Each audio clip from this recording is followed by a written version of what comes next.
bad, isn't he? Fenner, how did you... You told him I was here tonight. Yes, Mr. Benson. Partner didn't want to believe me. He was just sitting down to dinner with his brother. But I'm a good bookkeeper, Mr. Benson. When I know someone's been juggling books the way you have, I'm very convincing. Now, Fenner, listen to me. Oh, I've got a family. I've got a reputation. Now, you listen to me for once. I got nothing. I don't want you to go to jail or to die. What good would that do me? You want money? Lots of money, Benson. How much is your life worth? Sure. We can make a deal. Now, I never came here, and you never saw me. Give you $10,000. Give you $50,000. I'm a good bookkeeper, Benson. Let's say 100,000. 100?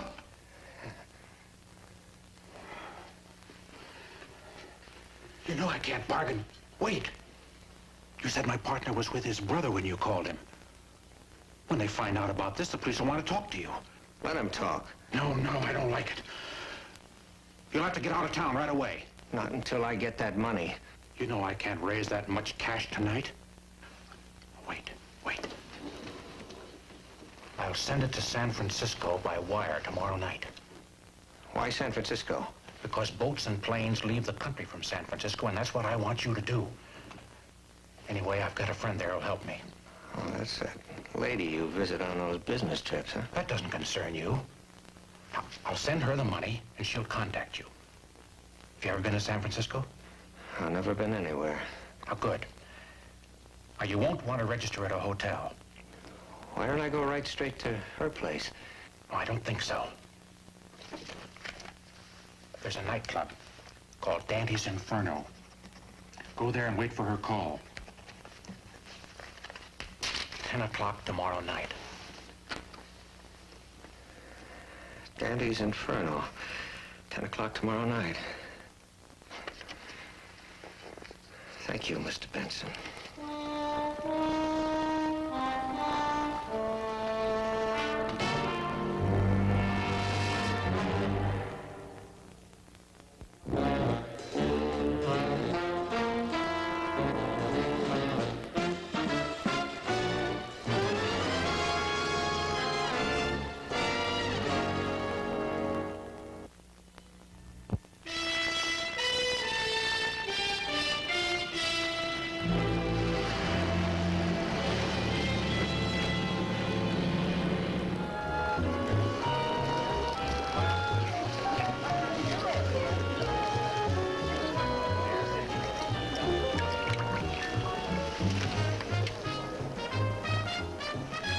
Merci, mon chou.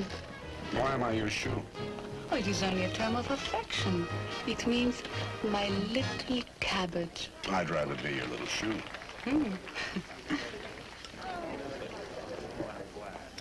I'd like to thank you for creating a tiny corner of Paris for a lonely girl away from home. Mademoiselle makes the small joke. If I let you out of my sight, you'd be about as lonely as a cobra in a mongoose farm. How sweet you are. Oh, I can be spicy on occasion. This tiny corner, for example, has been fiendishly designed to lure you into a tender trap. Mr. Dante, you have a flair for making a girl feel absolutely defenseless. Well, it takes two to make a flare, I always say. You know where he is, and I want you to tell me. Please. You either know where he is or you're in it with him. I know he was here, so don't lie to me. Please, you're rumpling my lapels. Excuse me, mademoiselle. An Apache has invaded our tiny corner. Who would know if he received a phone call here? I know everything, friend. Ask me. The floor show's lousy, but the food is good. This way out. Take your hands off me. No, he keeps insisting we know something about a man named Fenner. Earl Fenner. He was supposed to meet someone here at 10 o'clock. Well, he was probably on time. You're about 20 minutes late, all of which is still none of our business. You must be Willie Dante. In person? Then maybe it is your business. I think Fenner was coming here to be paid off. Paid off not to testify about a murder he witnessed in Chicago. Who are you? Paul Horgan. The murdered man was my brother. I see. Well, I'm sorry, Mr. Horgan, but there are all kinds of policemen here in San Francisco. Why don't you tell them? There are police in Chicago, too. Even if Fenner is picked up, they'll need proof to hold him. By that time, who knows where he'll run to. When I get my hands on Fenner, the police will have their proof. Did you intend to use that gun in here? What makes you think that Fenner was going to come into my club? It says Dantes Inferno, 10 o'clock. I found it in Fenner's apartment this afternoon. He had taken a plane for San Francisco. I took the next plane I could get. Well, you can see for yourself that he's not here, so I'll wait. Outside if necessary. this is the kind of publicity we need like a hole in the head. We'll be in my office, okay? Okay.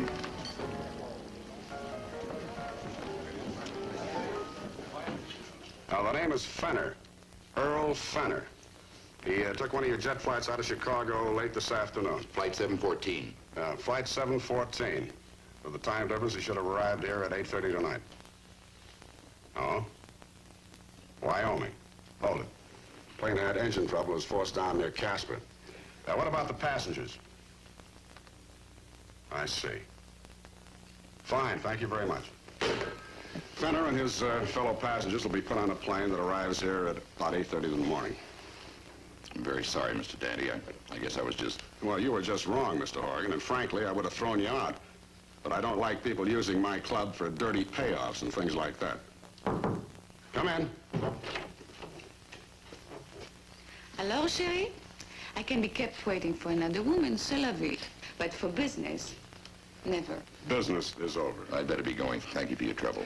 Do you want to leave that thing here with me until you start back to Chicago? No, I don't think so. Think again, otherwise I'll call the police before they call me and yell accessory. You don't leave me much choice. That's what I had in mind. What an ugly little thing. Hmm? Matthew, this... Oh, this is really a cigarette lighter if you're a good shot.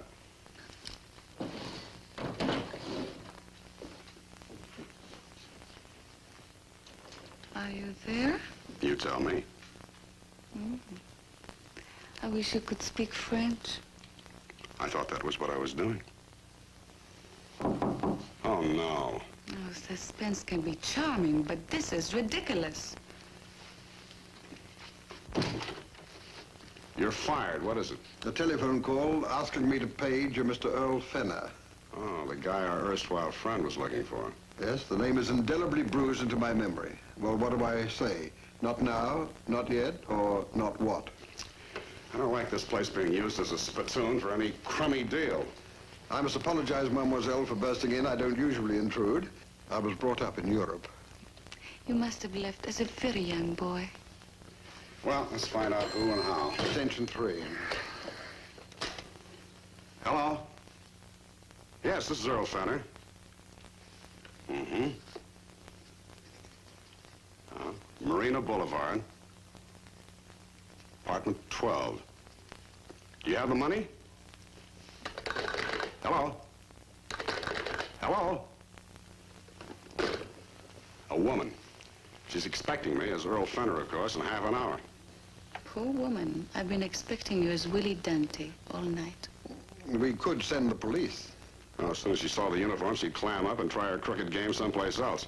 If I forget the whole thing, then I'm just letting it happen. But on the other hand, if she thought you were Fenner, she might give you some information that you could pass on to the police.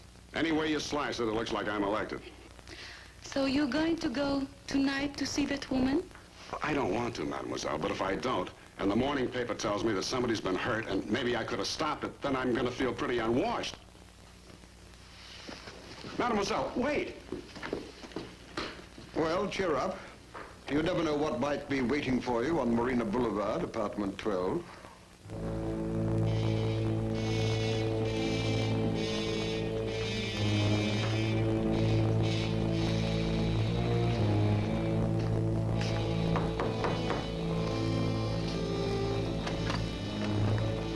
Mr. Fenner? Mm-hmm. Won't you come in? Thank you.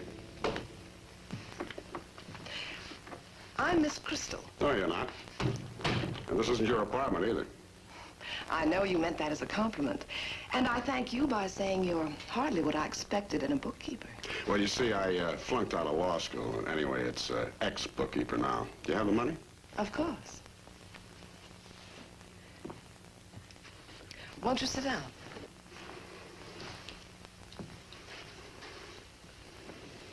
The money?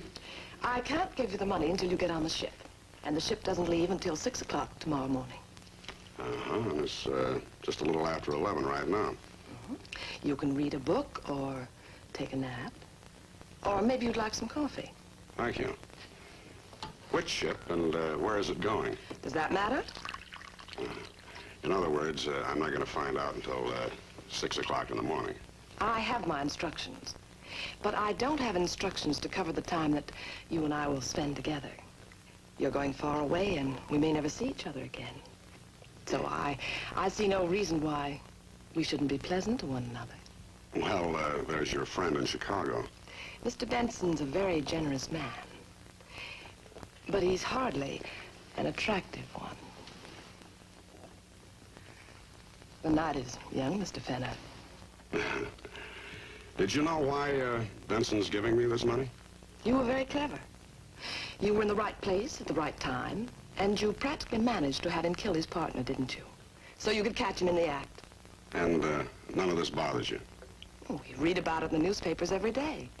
But we seldom get a chance to benefit from them, do we? No, my cold-blooded friend, we don't. And you're not going to this time either.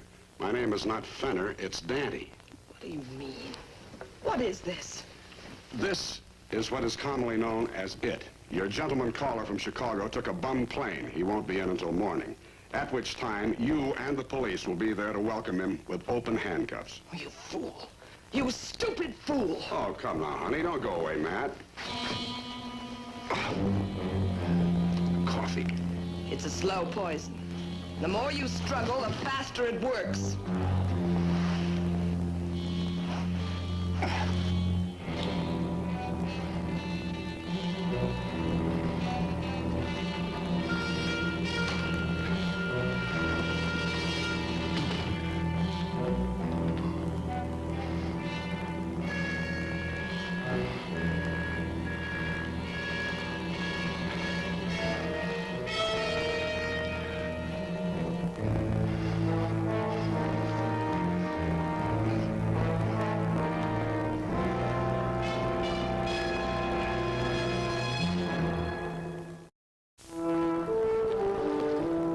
Willie?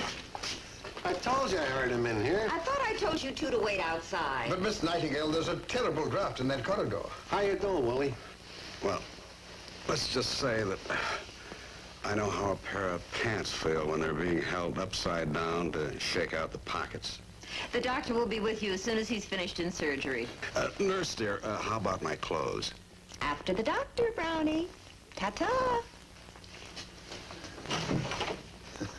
Women in white. Brown's not so good either. Okay, Smitty and Jonesy, tell me the true story of my death. Well, you called and gargled something into the phone. Fortunately, I knew the address. We broke several traffic rules and found you writhing on the floor. We thought we'd take you to a private hospital and keep this thing quiet. Wait a minute. She said morning. What time is it? 7:30. 7:30? Fenner's due in at 8:30.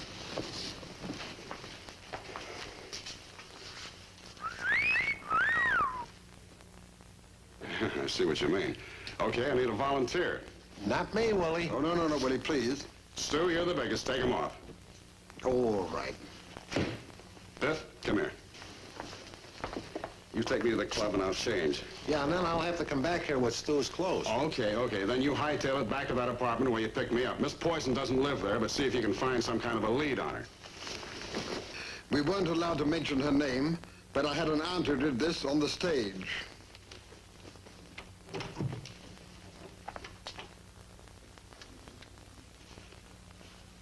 If I were to put a one-eyed jack on a two-eyed queen, would you tell?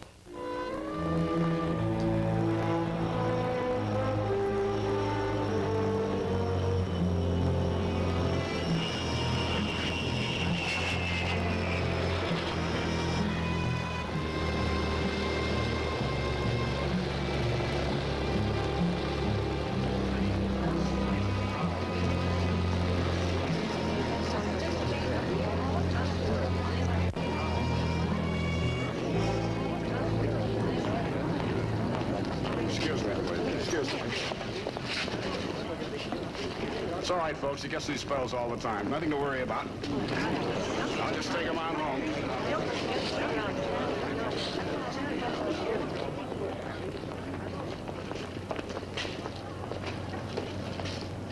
Did he find you or vice versa? I saw him get off the plane. One of the girls in the message counter was there with a note for him. I went for him, but he had a gun. I didn't. Well, it's just as well. Otherwise, we'd have had a lot of bullet-riddled bystanders. He forced me ahead of him into the crowd, then. Yeah. Of course, the note came from my fair crystal lady. Who?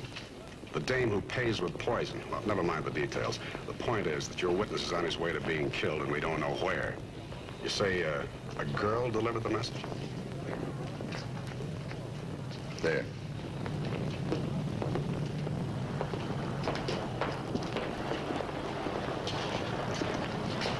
Pardon me, miss. Did you have a message for Earl Fenner? I just arrived on flight 714. Mr. Fenner? Yes, I believe Well, I gave you that message when you stepped off the plane. I'm afraid not. I realize you're very busy, but it's probably important. Well, I'm almost certain. Let's see. Yes, here's a carbon. I told you I gave you the message. All right, let's say you did, but may I have it again, please? Thank you. Tuxedo 50710. Is that all? We deliver the messages, sir. We don't write them. Touché. That's probably the number Fenner must call to contact that woman you spoke of. And I'll give you odds it's an unlisted number. There must be a way. That's what I always say, but I don't always mean it. There is a telephone call for Mr. Dante. Mr. Willie Dante, please. I'm Mr. Dante, may I? Hello? Did you have a call for Mr. Dante? I thought you said your name was Fenner. That's my maiden name. Hello? Biff? Yeah, fine. No, I don't care who the apartment belongs to. What about the lady in question? I had nothing to go on but that loaded coffee pot she left behind. There's a store label on the bottom. Did you check the store? Yeah, and I described the dame just like you told me to. And the guy remembered her. As though who wouldn't, you know what I mean, Willie? Biff, spare me the human comedy. Where does she live? She lives in an apartment house near the store, 1015 Green Street. But the storekeeper don't know which apartment. Not that he didn't try to find out. 1015 Green Street. Hold on. Well, we're trying to find the right apartment. Fenner will be taking his last swallow. Biff, take down this number. Tuxedo 50710. Tuxedo 50710, yeah? Give me about 20 minutes to get to Green Street, then start calling that number and keep calling it. You understand? No, I don't. But if you say so, Willie. I say so. Goodbye. Let's go. Yes, but in different directions. Me to Green Street, and you to call the police. If Fenner's with that woman, I want to get my hands on him. Breaking his neck isn't going to leave much of a witness. Now, look, if you're not going to call the police for your sake, do it for mine.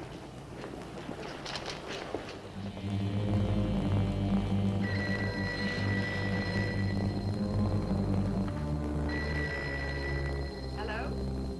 I've told you before you have the wrong number. Now, will you please stop calling?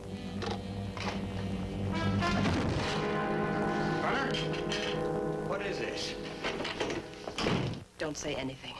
He tried to find out all about us last night. I not only tried, but I did. Would you like to hear about last night, Fenner? You stay right where you are.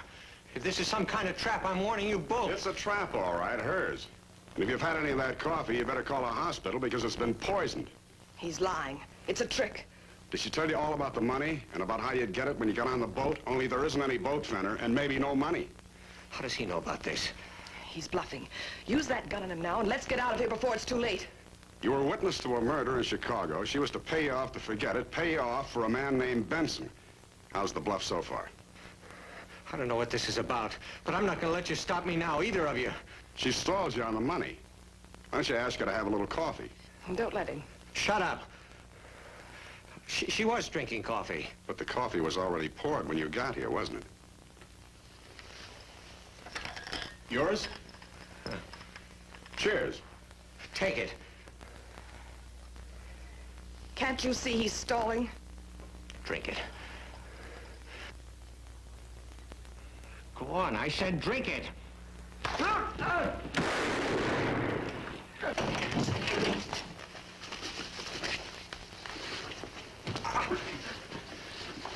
How is he? He'll live to testify against Mr. Benson. I thought you were going to call the police. Sorry.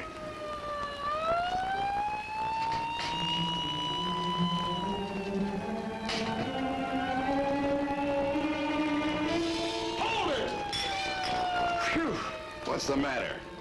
It's a long story, but if you come to the club tonight, I'll tell you all about it over a medically approved drink on my house. You know how your period can...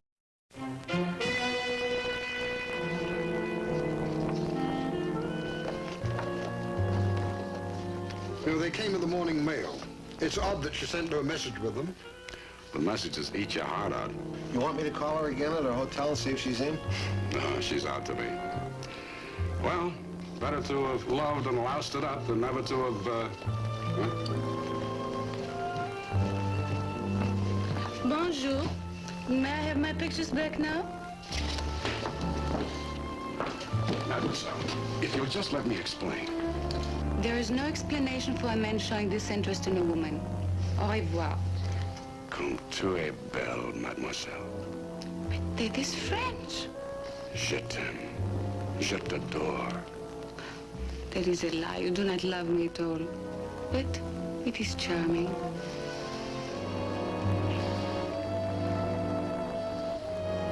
Au revoir, you all.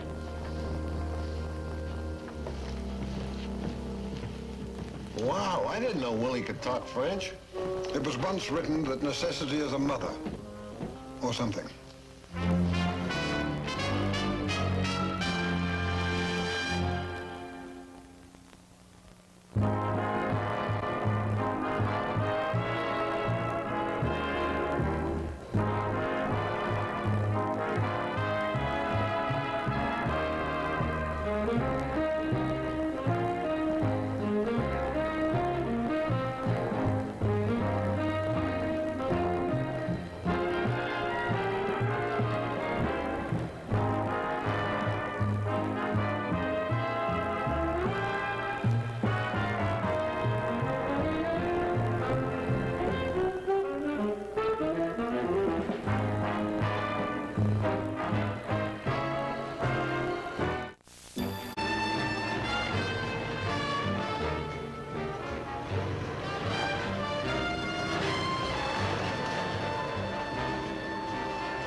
Take it easy, Vic. It's me.